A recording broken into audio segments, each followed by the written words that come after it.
जय हिंद दोस्तों, स्वागत है आप सभी का फिर से एक नई वीडियो में। दोस्तों, आज की इस वीडियो में हम कोशिका यानी सेल चैप्टर से जो हमने पिछली वीडियो में 1 से 25 तक एमसीक्यू क्वेश्चन करे थे, आज हम उससे आगे 26 से 50 तक एमसीक्यू क्वेश्चन को कवर करेंगे, जो आपके रेलवे ग्रुप डी एग्जाम के लिए काफ़ी ज़्यादा महत्वपूर्ण होंगे।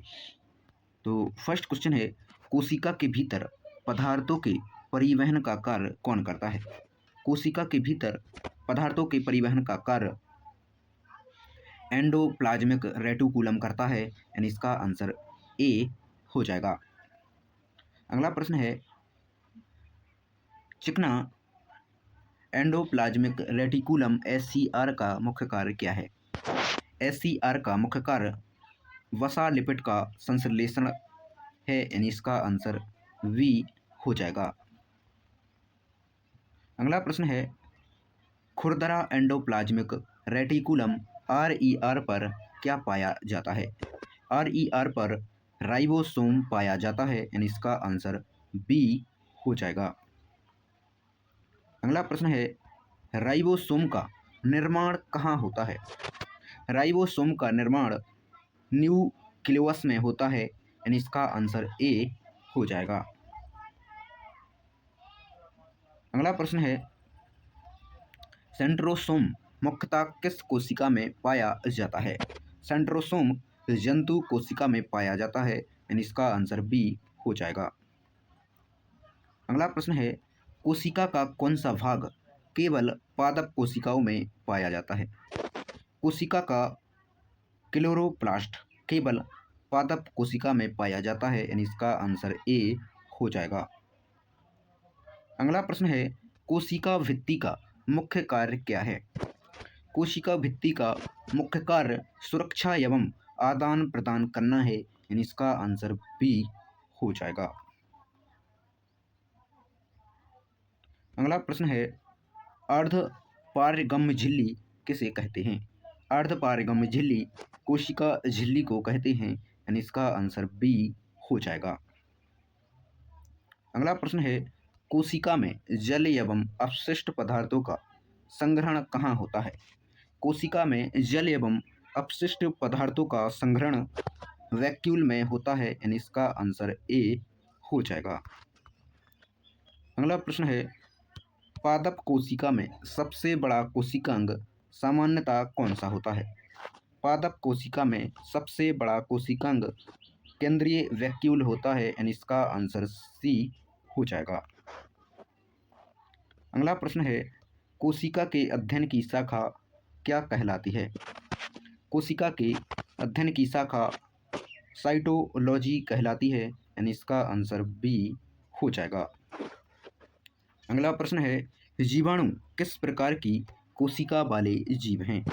जीवाणु प्रोकैरियोटिक कोशिका वाले जीव हैं, यानी इसका आंसर बी हो जाएगा। अगला प्रश्न है, प्रोकैरियोटिक कोशिकाओं में क्या अनुपस्थित होता है?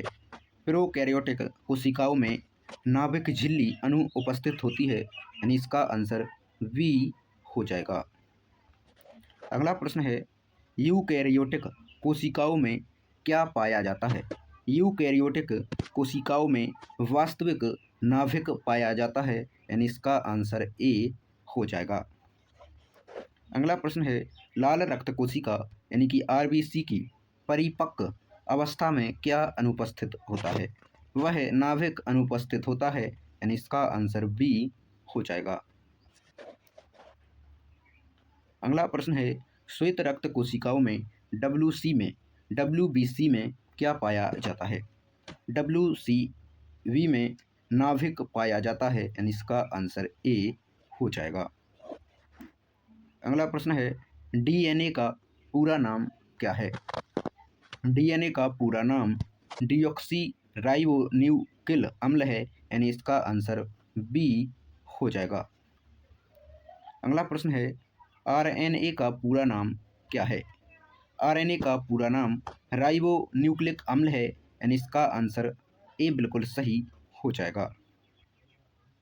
अगला प्रश्न है, गुणसूत्र मुख्यतः कहाँ पाए जाते हैं? गुणसूत्र मुख्यतः नाभिक में पाए जाते हैं, यानी इसका आंसर बी हो जाएगा। अगला प्रश्न है, मानव शरीर की सबसे बड़ी ग्रंथि की कोशिकाओं किस अंग में होती हैं?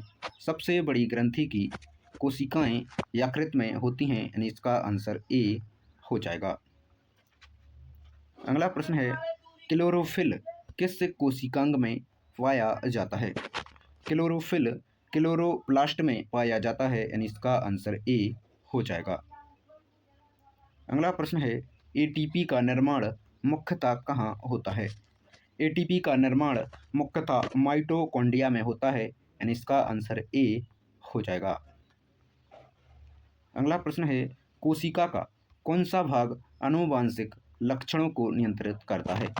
कोशिका का डीएनए आनुवांशिक लक्षणों को नियंत्रित करता है, यानी इसका आंसर ए हो जाएगा। अगला प्रश्न है, पादप कोशिकाओं में प्रकाश संश्लेषण के लिए आवश्यक वर्णन कौन सा है? पादप कोशिकाओं में प्रकाश संश्लेषण के लिए आवश्यक वर्णन क्लोरोफिल है, यानी इसका आंसर बी हो जाएगा। अगला प्रश्न है, कोशिका का सबसे बाहरी आवरण पादप कोशिका में क्या कहलाता है? वह कोशिका भित्ति कहलाता है, यानी इसका आंसर बी हो जाएगा। दोस्तों, वीडियो थोड़ी सी भी यूजफुल लगी हो तो वीडियो को लाइक और हमारे चैनल को सब्सक्राइब करके हमें सपोर्ट ज़रूर करें, ताकि हम रेलवे ग्रुप डी एग्ज़ाम के लिए जो मोस्ट इम्पोर्टेंट टॉपिक हैं उन सभी के एमसीक्यू आपके लिए लाएं।